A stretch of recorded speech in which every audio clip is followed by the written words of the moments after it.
Hello, this is Morel Bernard with the continuing story of Nirvana, meditation, knowledge, wisdom. Yes, Nirvana, meditation, knowledge, wisdom. And please subscribe and share. Please subscribe and share. The last words, I believe, were, "Tomorrow, O Govinda, I'll leave you." For a long time, the friends continued walking in the grove. For a long time, they lay there and found no sleep.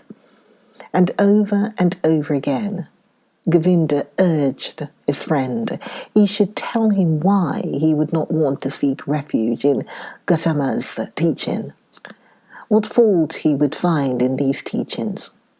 But Siddhartha turned him away every time and said, "Be content, Govinda.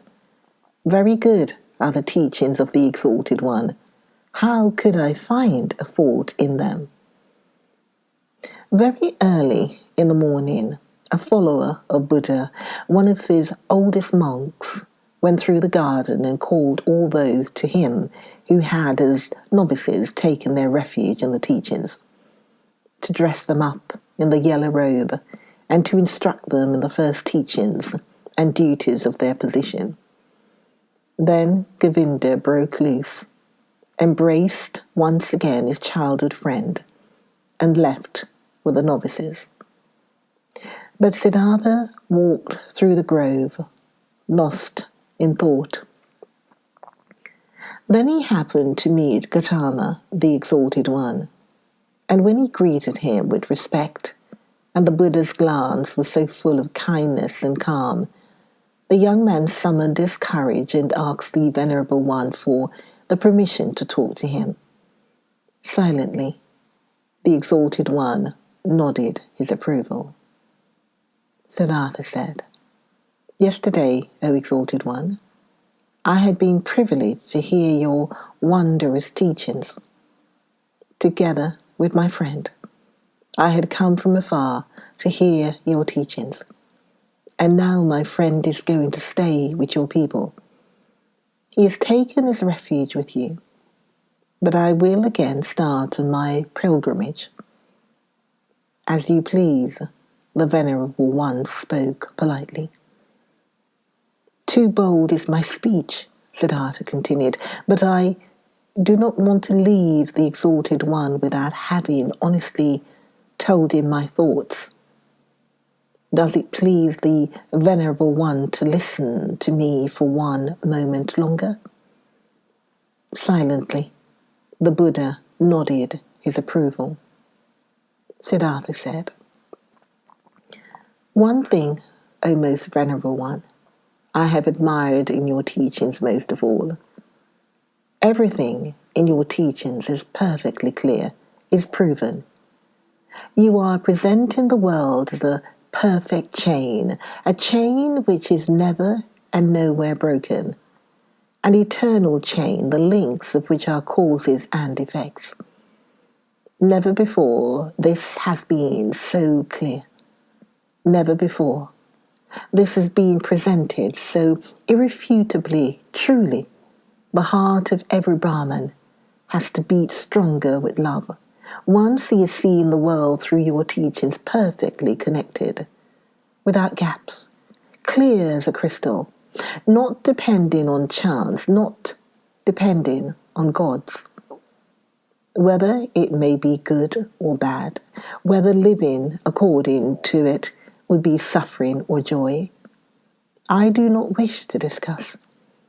Possibly this is not essential, but the uniformity of the world, that everything which happens is connected, that the great and the small things are all encompassed by the same forces of time, by the same law of causes, of coming into being and of dying. This is what shines brightly out of your exalted teachings, O perfected one. But according to your very own teachings, this unity and necessary sequence of all things is nevertheless broken in one place, through a small gap. This world of unity is invaded by something alien, something new, something which had not been there before, and which cannot be demonstrated and cannot be proven. These are your teachings of overcoming the world, of salvation. But with this small gap, with this small breach, the entire internal and uniform law of the world is breaking apart again and becomes void. Please forgive me for expressing this objection. Quietly, Gautama had listened to him unmoved. Now he spoke, the perfected one, with his kind and his polite and clear voice.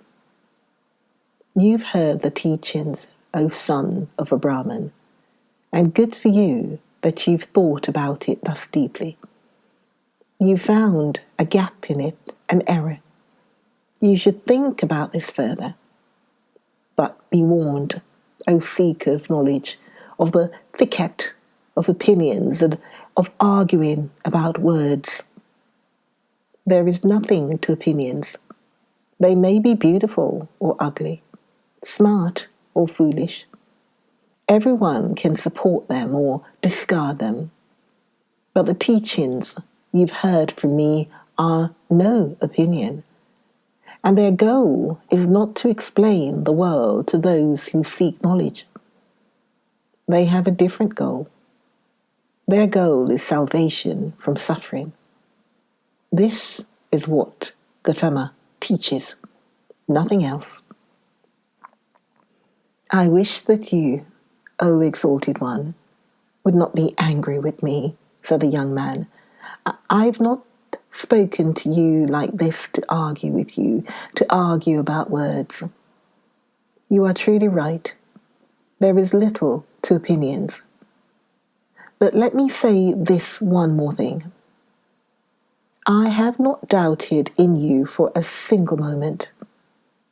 I have not doubted for a single moment that you are Buddha, that you have reached the goal, the highest goal towards which so many thousands of Brahmins and sons of Brahmins are on their way. You have found salvation from death. It has come to you in the course of your own search, on your own path, through thoughts, through meditation, through realizations, through enlightenment. It has not come to you by means of teachings. And thus is my thought, O exalted one. Nobody will obtain salvation by means of teachings. You will not be able to convey and say to anybody, O venerable one, in words and through teachings, what has happened to you in the hour of enlightenment. The teachings of the enlightened Buddha contain much. It teaches many to live righteously, to avoid evil. But there is one thing which these so clear, these so venerable teachings do not contain. They do not contain the mystery of what the exalted one has experienced for himself, he alone among hundreds of thousands. This is what I have thought and realized when I have heard the teachings. This is why I am continuing my travels, not to seek other, better teachings, for I know there are none, but to depart from all teachings and all teachers, and to reach my goal by myself or to die. But often I'll think of this day, O exalted one, and of this hour, when my eyes beheld a holy man. The Buddha's eyes quietly looked to the ground, quietly, in perfect humanity. His inscrutable face was smiling. I wish, the Venerable One spoke slowly, that your thoughts shall not be in error, that you shall reach the goal. But tell me, have you seen the multitude of my samanas, my many brothers, who have taken refuge in the teachings? And do you believe, O stranger, O samana, do you believe that it would be better for them all be abandon the teachings and to return into the life, the world, and of desires? Far is such a thought from my mind, exclaimed Siddhartha. I wish that they shall all stay with the teachings, that they shall reach their goal. It is not my place to judge another person's life. Only for myself alone, I must decide. I must choose. I must refuse. Salvation from the self is what we samanas search for, O exalted one. If I merely were one of your disciples, O venerable one, I'd fear that it might happen to me that only seemingly, only deceptively, myself would be calm and be redeemed, but that in truth it would live on and grow. For then I had replaced myself with the teachings, my duty to follow you, my love for you, and the community of the monks. With half of a smile, with an unwavering openness and kindness, Gautama looked into the stranger's eyes and bid him to leave with a hardly noticeable gesture. You are wise, O Samana, the venerable one spoke. You know how to talk wisely, my friend. Be aware of too much wisdom. The Buddha turned away, and his glance and half of a smile remained forever etched in Siddhartha's memory. I have never before seen a person glance and smile, sit and walk this way, he thought. Truly, I wish to be able to glance and smile, sit and walk this way too, thus free, thus venerable, thus concealed, thus open, thus childlike and mysterious. Truly only a person who has succeeded in reaching the innermost part of his self would glance and walk this way. Well, so I also will seek to reach the innermost part of myself. I saw a man, Siddhartha thought, a single man, before whom I would have to lower my glance. I do not want to lower my glance before any other, not before any other. No teachings will entice me anymore, since this man's teachings have not enticed me. I am deprived by the Buddha, thought Siddhartha. I am deprived. And even more, he has given to me. He has deprived me of my friend, the one who had believed in me and now believes in him, who had been my shadow and is now Gautama's shadow. But he has given me, Siddhartha, myself. When Siddhartha left the grove, where the Buddha, the perfected one, stayed behind, where Govinda stayed behind, then he felt that in this grove his past life also stayed behind and parted from him. He pondered about this sensation, which filled him completely, as he was slowly walking along. He pondered deeply, like diving into a deep water. He let himself sink down to the ground of the sensation, down to the place where the causes lie, because to identify the causes, so it seemed to him, is the very essence of thinking. And by this alone, sensations turn into realizations and are not lost, but become entities and start to emit like rays of light what is inside of them. Slowly walking along, Siddhartha pondered. He realized that he was no youth anymore, but had turned into a man. He realized that one thing had left him, as a snake is left by its old skin, that one thing no longer existed in him, which had accompanied him throughout his youth and used to be a part of him: the wish to have teachers and to listen to teachings. He had also left the last teacher who had appeared on his path, even him, the highest and wisest teacher, the most holy one, Buddha. He had left him, had to part with him, was not able to accept his teachings. Slower, he walked along in his thoughts and asked himself, but what is this? What you have sought to learn from teachings and from teachers, and what they who have taught you much were still unable to teach you. And he found it was the self, the purpose, an essence of which I sought to learn. It was the self I wanted to free myself from, which I sought to overcome. But I was not able to overcome it, could only deceive it, could only flee from it, only hide from it.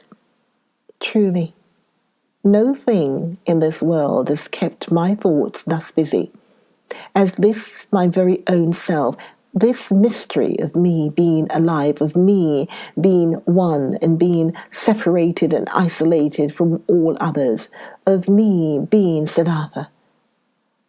And there is no thing in this world I know less about than about me, about Siddhartha. Having been pondering while slowly walking along, he now stopped as these thoughts caught hold of him, and right away another thought sprang forth from these, a new thought, which was that I know nothing about myself, that Siddhartha has remained thus alien and unknown to me, stems from one cause, a single cause. I was afraid of myself. I was fleeing from myself. I searched Atman. I searched Brahman. I was willing to dissect myself and peel off all of its layers to find the core of all peels in its unknown interior, the Atman life, the divine part, the ultimate part. But I have lost myself in the process. Siddhartha opened his eyes and looked around. A smile filled his face, and a feeling of awakening from long dreams flowed through him from his head down to his toes. And it was not long before he walked again, walked quickly like a man who knows what he's got to do. Oh, he thought, taking a deep breath, now I would not let Siddhartha escape from me again. No longer I want to begin my thoughts and my life with Atman and with the suffering of the world. I do not want to kill and dissect myself any longer to find a secret behind the runes. Neither Yoga Vida shall teach me any more, nor Apavada, nor the ascetics, nor any teachings.